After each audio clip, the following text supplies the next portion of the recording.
जंग है आसमान से और समुद्र की गहराइयों से लड़ी जा रही है। एक मॉडर्न युद्ध देखने को मिल रहा है जिसमें फाइटर जेट के पायलट्स, ड्रोन ऑपरेटर और पनडुब्बी कमांडर वॉर सिनेरियो तय कर रहे हैं। दोनों ओर से पीछे हटने के संकेत नहीं दिख रहे हैं और दुनिया को ऐसा डर सता रहा है कि अगला हमला या पलटवार कहीं ऐसी आग को ना भड़का दे जिससे दुनिया के अस्तित्व पर ही खतरा होने लगे।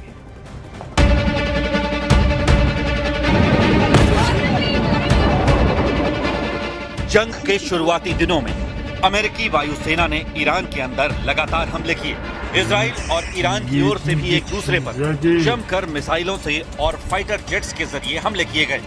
इस युद्ध में अटैक और कामिकेज ड्रोन का भी जमकर इस्तेमाल किया जा रहा है। ईरान तो आसपास के मुल्कों में अमेरिकी सैन्य अड्डों के साथ साथ अलग अलग जगहों पर ड्रोन से कई सटीक हमलों को अंजाम दे रहा है और इसका सीधा असर देखने को मिल रहा है। अमेरिका ने जंग में झोंकी पूरी ताकत।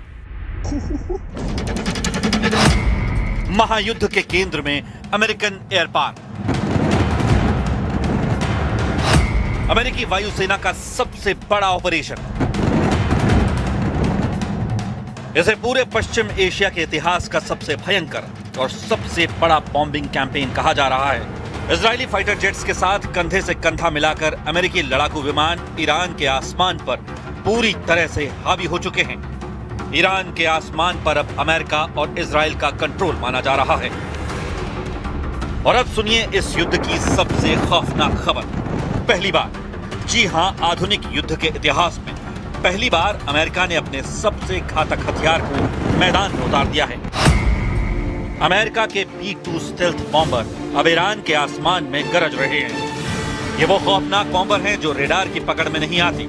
ये दुश्मन के सबसे मजबूत एयर डिफेंस सिस्टम को चीरते हुए अंदर घुस जाते हैं और पलक झपकते ही जमीन पर सूरत बदल देते हैं। B-2 स्टेल्थ बॉम्बर्स को हिंद महासागर में ब्रिटिश सैन्य बेस डिएगो गार्सिया और RAF फेयरफोर्ट पर तैनात किया जा रहा है ताकि रैपिड डिप्लॉयमेंट किया जा सके। इसके अलावा B-1 बॉम्बर और B-52 बॉम्बर को ईरान के खिलाफ महाजंग में उतार दिया गया है। Our B-2 bombers and B-1 bombers have executed uncontested surgical strikes against multiple missile facilities deep inside Iran. And then just last night, a B-52 bomber force struck ballistic missile and command and control posts. We are also sinking the Iranian Navy, the entire Navy. Thus far, we've destroyed 17 Iranian ships, including the most operational Iranian submarine that now has a hole in its side. For decades, the Iranian regime has harassed international shipping. Today, there's not a single Iranian ship underway in the Arabian Gulf, Strait of Hormuz, or Gulf of Oman, and we will not stop. We will continue to conduct dynamic targeting operations. We're hunting Iran's last remaining mobile ballistic missile launchers to eliminate what I would characterize as their lingering launch capability. Now, in retaliation, the Iranian regime has launched over 500 ballistic missiles and over 2,000 drones. To be clear, Iran is indiscriminately targeting civilians as they launch these missiles and drones. ये इस बात का सबसे बड़ा सबूत है कि Washington इस युद्ध को जल्दी खत्म करने के मूड में नहीं है। अमेरिका एक बहुत लंबे एयर कैंपेन की तैयारी कर चुका है। डिएगो गार्सिया और ब्रिटिश बेस पर इन बॉम्बर्स की तैनाती ये बताती है कि अमेरिका का पूरा ग्लोबल मिलिट्री सिस्टम अब इस जंग के लिए अलाइन हो चुका है, सेट हो चुका है। एक इंटरनल रिपोर्ट में साफ कहा गया है कि B-2 बॉम्बर्स कुछ ही दिनों के भीतर ब्रिटिश बेस पर पहुंच रहे हैं। इसका मतलब साफ है, अमेरिका अब ईरान को कोई मौका नहीं देना चाहता। आसमान से सिर्फ बम नहीं गिर रहे हैं, बल्कि अमेरिका ने एक ऐसे नए हथियार का इस्तेमाल किया है जिसने ईरान की कमर तोड़ कर रख दी है। इस महायुद्ध में अमेरिका ने पहली बार अपनी प्रिसिजन स्ट्राइक मिसाइल यानी प्रिज्म का इस्तेमाल किया है। ये एक नेक्स्ट जनरेशन बैलिस्टिक मिसाइल है जिसे हाइमार्स सिस्टम से फायर किया जाता है। इस मिसाइल ने ईरान के बहुत अंदर तक घुसकर उनके डीप टारगेट्स को तबाह कर दिया है। इस मिसाइल की रेंज 500 किलोमीटर से ज्यादा है। इस मिसाइल का पहली बार किसी युद्ध में इस्तेमाल किया गया है। अमेरिका बिना अपने सैनिकों को जमीन पर उतारे दूर से ही ईरान को खाक में मिलाने का प्लान बना चुका है। अमेरिका बिना ग्राउंड ट्रूप्स भेजे लंबी दूरी से हाई प्रिसिजन अटैक कर रहा है।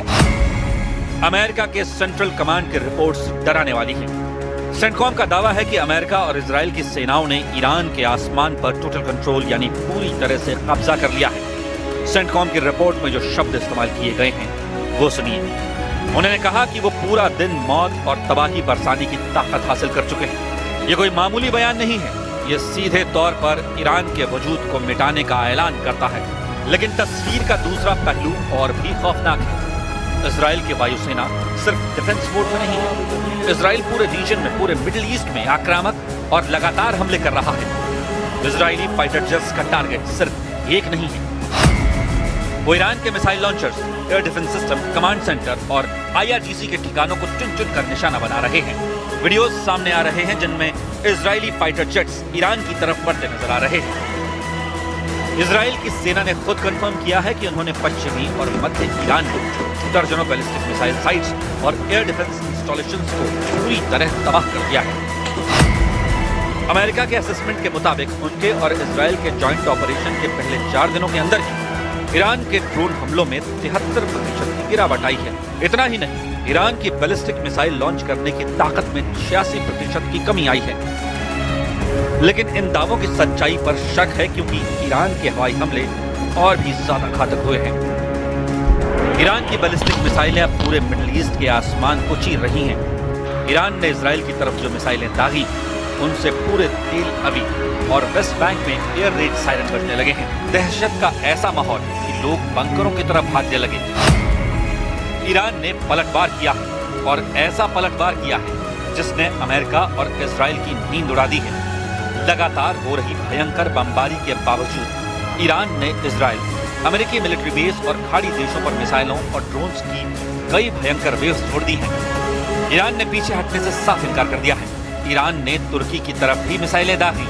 ईरान की मिसाइलों का निशाना बहरीन और कतर में मौजूद अमेरिकी बेस भी बने। इराक के एरबिल में सऊदी अरब, साइप्रस, जॉर्डन और ओमान में मौजूद अमेरिकी नौसेना के एसेट्स को भी अपना निशाना बनाया है।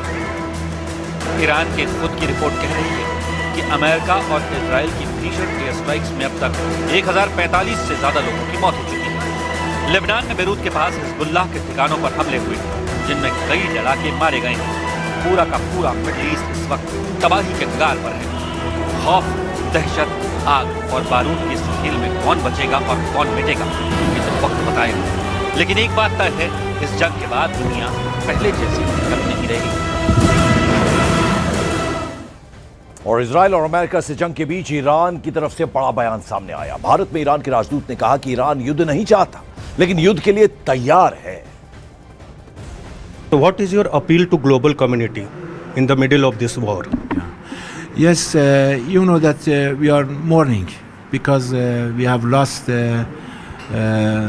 great figure and great personality, and you know that His Eminence was our leader and our marja, and I want to say that our father, and we believe that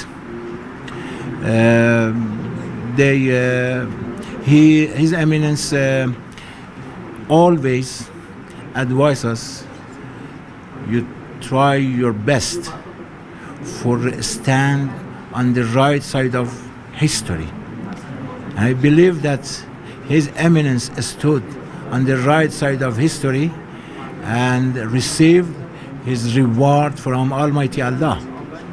And now we announce that we respond strongly, firmly, this assassination. And unfortunately, the United States and the Zionist regime wants to disturb and destroy all the international law and international norms. And you know that we announced that we as Iran, due to our capability and capacity, we are ready for negotiation and peace and war. But we prefer the peace. But we are ready, fully ready and completely ready for the war. This is our stance. और पश्चिम Asia में जो युद्ध हो रहा है, वैसा आज तक के इंसानी इतिहास में देखा नहीं गया। टेंशन चरम पर है, नए हथियारों का इस्तेमाल हो रहा है, ये लड़ाई जमीनी सेना से नहीं बल्कि हवा और पानी में लड़ी जा रही है। स्टेल्थ बॉम्बर, क्रूज मिसाइल और सटीक निशाना लगाने वाले हथियारों का भरपूर इस्तेमाल हो रहा है। बैलिस्टिक मिसाइल और ड्रोन की लगातार बारिश हो रही है। समुद्र में जंग ऐसी भड़की है कि सबमरीन से युद्धपोत को धराशायी किया जा रहा है।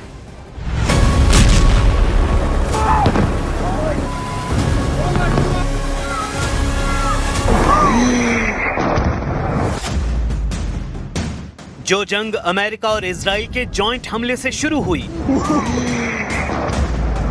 जिसमें ईरान के सुप्रीम लीडर अयतुल्ला अली खामेनेई की मौत हुई, अब वो पूरे रीजन में भयानक आग की तरह फैल चुकी है। ये टकराव फिलहाल पूरी तरह हवाई ताकत और नौसैनिक शक्ति पर टिका हुआ है।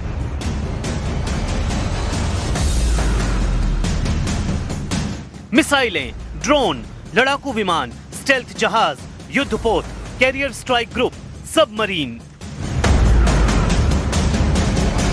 दूसरे विश्व युद्ध के बाद ये पहली बार है जब ऐसी जंग देखने को मिल रही है जिसमें मुख्य तौर पर नेवल पावर का इस्तेमाल हो रहा है। अमेरिका हदों को पार करते हुए जंग को हिंद महासागर तक ले गया है। श्रीलंका के पास ईरानी नौसैनिक फ्रिगेट को अमेरिकी पनडुब्बी ने हमला कर डुबो दिया। दूसरे विश्व युद्ध के बाद ये पहली बार है जब अमेरिकी पनडुब्बी ने टॉर्पीडो से किसी युद्धपोत को निशाना बनाया। करीब 100 ईरानी नाविक मारे गए और हालात ऐसे होने लगे हैं कि समुद्री टकराव बढ़ने लगा है। The first sinking of an enemy ship by a torpedo since World War II. Like in that war, back when we were still the War Department, we are fighting to win. Also, yesterday. ऐसा नहीं है कि Iran खामोश है। समुद्र में Iran भी जबरदस्त हमलों को अंजाम दे रहा है और अमेरिकी युद्धपोत को निशाना बना रहा है। ईरान ने दावा किया है कि उसने मीडियम रेंज की बैलिस्टिक मिसाइल गद्र 380 और क्रूज मिसाइल तालेह का इस्तेमाल करते हुए हिंद महासागर में तेल भरवा रहे एक अमेरिकी युद्धपोत और टैंकर पर हमला करके नुकसान पहुंचाया है। इतना ही नहीं, एक और अमेरिकी शिप पर हमले के दावे किए गए हैं। हालांकि अमेरिका ने इसकी पुष्टि नहीं की है, लेकिन समंदर में ईरान आक्रामक है। ओमान से लेकर कुवैत तक ईरान की मिसाइलों से समंदर के रास्ते से गुजरने वाले टैंकरों को निशाना बनाया जा रहा है। तेहरान ने चेतावनी दी है कि हॉर्मुज स्ट्रेट से गुजरने वाला कोई भी जहाज आग के हवाले किया जा सकता है। इस धमकी से इस रास्ते से वैश्विक शिपिंग लगभग ठप हो गई है। समुद्री बीमा कंपनियां कवरेज वापस ले रही हैं और लगभग 150 टैंकर लंगर डाले खड़े हैं। यानी ईरान की धमकी और टैंकर को आग के हवाले करने के ट्रेलर के बाद किसी की हिम्मत नहीं हो रही कि वो लाल सागर से तेल लेकर निकल पाए। ये टकराव अब वैश्विक रूप ले रहा है। नीदरलैंड्स पूर्वी भूमध्य सागर में युद्धपोत भेज रहा है। ब्रिटेन ने साइप्रस में अपने बेस पर ड्रोन हमले के बाद HMS ड्रैगन को हथियारों से लैस किया है और हवाई सुरक्षा बढ़ाई। पूरे रीजन में कई देश तैयारी में हैं, क्योंकि आशंका है कि ये हवाई और समुद्री जंग और फैल सकती है।